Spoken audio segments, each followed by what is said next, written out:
வணக்கம் மக்களே. இன்றைக்கி நம்ம வீட்டில் என்ன செய்ய போகிறோம் அப்படின்னா முட்டை குழம்பு வைக்க போகிறோம். அதுக்கு தேவையான பொருட்கள் என்னென்னு பார்ப்போமா? நான் ஏற்கனவே போட்டுட்டேன், வீடியோ ஆன் பண்ணுறதுக்கு முன்னாடி போட்டுட்டேன். அதை சொல்லிடுறேன்.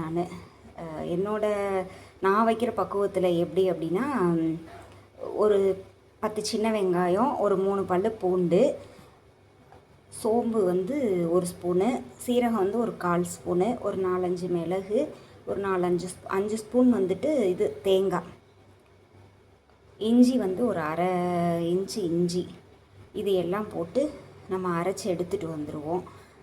அதுக்கப்புறம் நம்ம தாளிக்கிறத பார்ப்போம்.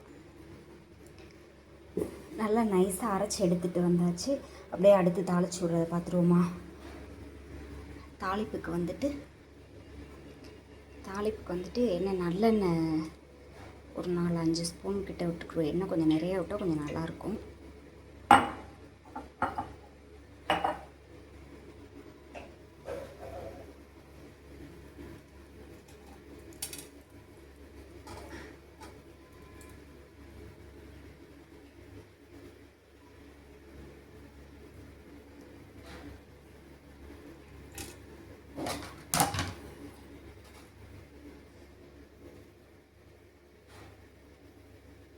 எண்ணெய் சூடாயிருச்சு. எண்ணெய் சூடானோடனே ஒரு 2-3 சோம்பு போட்ட உடனே இதில் பட்டை, கிராம்பு, ஏலக்காய், அந்த கல்பாசி அதுவும் போட்டுட்டு ஒரு 3 பல் பூண்டு நறுக்கி வச்சுருக்கேன், குட்டி குட்டியாக நறுக்கி வச்சுருக்கேன், அதையும் போட்டுருவோம்.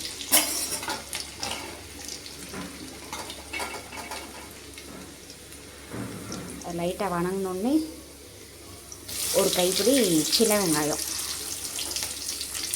அதையும் நறுக்கி வச்சுருக்கேன், அதையும் போட்டு நல்லா வணக்கி விட்டுருவேன்.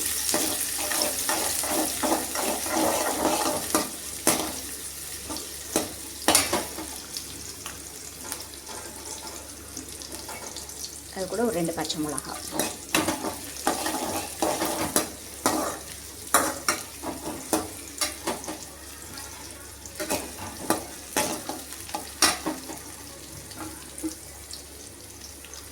ஒரு 2 தக்காளி குட்டி குட்டியாக நறுக்கி வச்சுருக்கேன், அதையும் போட்டுருவோம். சின்ன தக்காளினா 2 தக்காளி போட்டுக்கோங்க, பெரிய தக்காளினா 1 தக்காளி மட்டும் போட்டுக்கலாம். அதையும் போட்டு நல்லா வணக்கி விட்டுருவோம். தம்பி, ஒரே ஒரு நிமிஷம் இங்கே வாயேன்.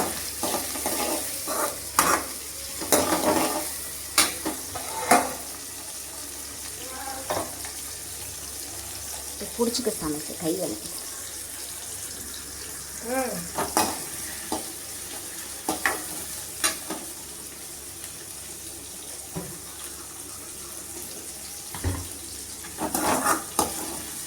தக்காளி வணங்குறதுக்காக லைட்டாக தூளுப்பு போட்டுட்டுக்குவோம்.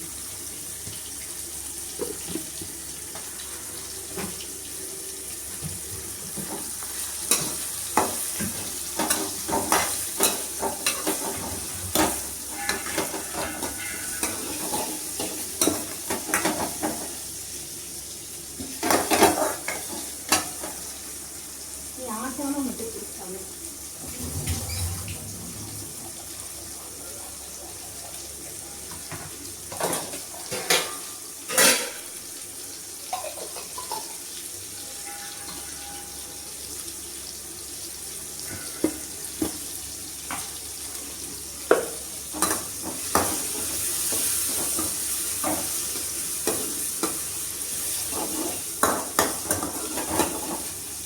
தக்காளி நல்லா மசிஞ்சு வர வரைக்கும் வணக்கிடுவோம்.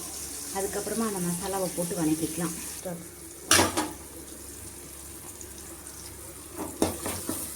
தக்காளி நல்லா அந்த அளவுக்கு மசிஞ்சு வந்துருச்சு. இப்போ இதில் நம்ம அரைச்ச மசாலாவை சேர்த்துருவோம்.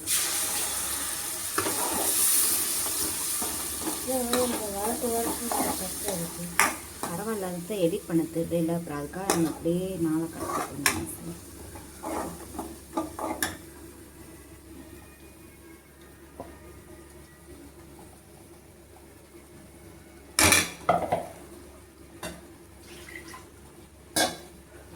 சேர்த்து நல்லா அது வணக்கிடுவோம். இதையும் நல்லா வணக்கிடுவோம்.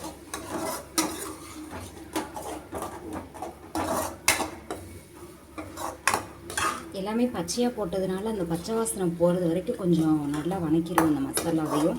அதுக்கப்புறம் அது கூட மிளகாத்தூள் இதெல்லாம் நம்ம சேர்த்துக்கலாம். இந்த மாதிரி நல்லா எண்ணெய் பிரிஞ்சு வர்ற வரைக்கும் அந்த அரைச்சி போட்ட மசாலா நல்லா வணக்கிடணும். அப்போ தான் பச்சை வாசனை போகும். எண்ணெய் நல்லா பிரிஞ்சு வந்துருச்சு பாருங்கள். இதில் அப்படியே நம்ம மசாலா பொடி சேர்த்துட வேண்டியது தான்.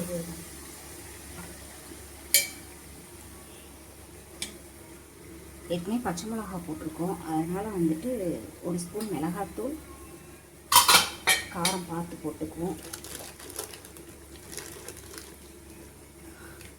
மல்லித்தூள் 1/2 ஸ்பூன், கரம் மசாலா 1/2 ஸ்பூன்,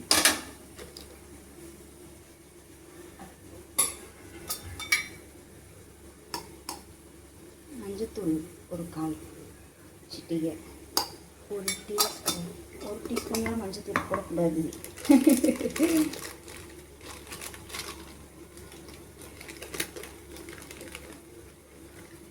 கறி மசாலா 1/2 ஸ்பூன். சொல்லுங்க, கறி மசாலா வேறு கரம் மசாலா வேறு.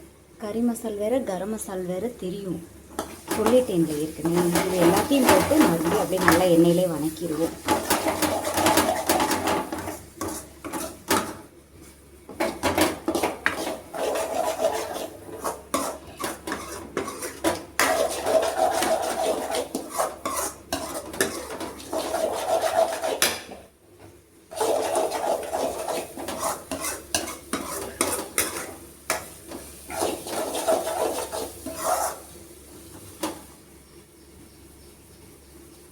இதையும் நல்லா வணக்கியாச்சு. இப்போ தேவையான அளவு தண்ணி ஊற்றி ஒரு கொதி வந்த உடனே முட்டையை உடச்சி ஊற்றி குழம்பு வச்சு இறக்கிடுவேன். இது வந்து நான் அரிசி கழுவுன தண்ணி எடுத்து வச்சுருக்கிறேன்.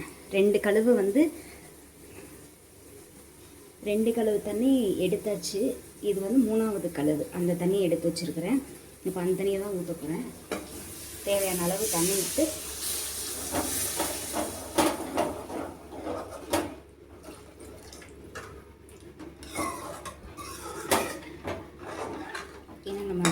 உடச்சி ஊற்றி வைக்கிறதுனால வச்சு இறக்க போகிறப்போ கெட்டியாக தான் ஒரு குழம்பு. உங்களுக்கு வந்து கொஞ்சம் லூஸாக வேணும் அப்படின்னா நீங்கள் கொஞ்சம் தண்ணி எக்ஸ்ட்ரா வச்சுக்கோங்க. இல்லை கெட்டியாகவே வேணும் அப்படின்னாக்க இந்தளவு வச்சுக்கிட்டிங்கன்னா அதை உடச்சி ஊற்றி இறக்குறப்போ இன்னும் கொஞ்சம் திக்னஸ் கிடைக்கும், கரெக்டாக இருக்கும். எல்லாத்துக்குமே சூட்டபிள் ஆகும். சாதத்துக்கும் சரி, இட்லி தோசைக்கும் சரி, சப்பாத்திக்கும் சரி, எல்லாத்துக்குமே இது வந்துட்டு நல்லா சூட்டபிள் ஆகும். நான் இன்னும் கொஞ்சோண்டு தண்ணி விட்டுக்கிறேன். கொஞ்சம் திக்காகவே இருக்குது. கொதிச்சு வர்றப்போ தண்ணி வறுத்தூர்ல.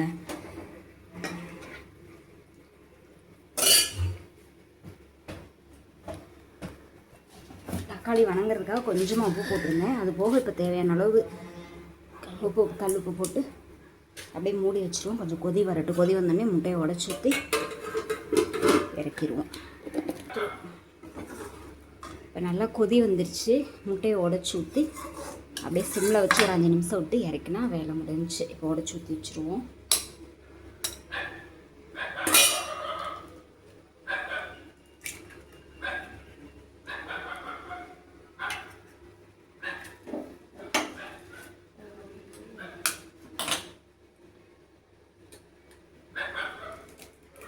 ஒரே இடத்துல வச்சு இது பண்ணு தம்பி, நீ ஒரு சைடு மட்டும் வச்சு காமி. இந்த பக்கத்தை அந்த பக்கத்தை அசைக்கிறதா ஒன்றுமே தெரிய மாட்டேங்குது.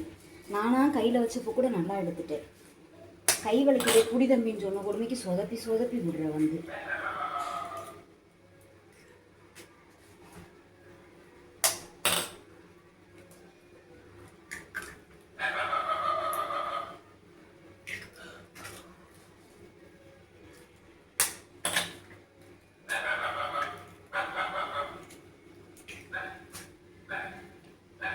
நாலு 5 முட்டை உடச்சி ஊற்றிருக்கேன்.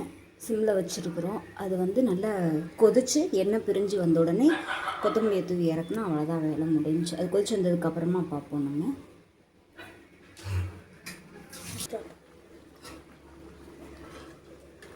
இப்போ உடச்சி ஊற்றி வச்சது ரெடி ஆயிடுச்சு குழம்பு. அப்படியே கொத்தமல்லி போட்டு இறக்கணுன்னா அவ்வளோதான், முட்டை குழம்பு ரெடி.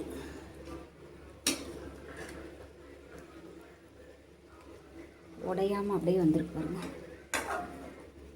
முழுசாகவே இருக்குன்ட்டு.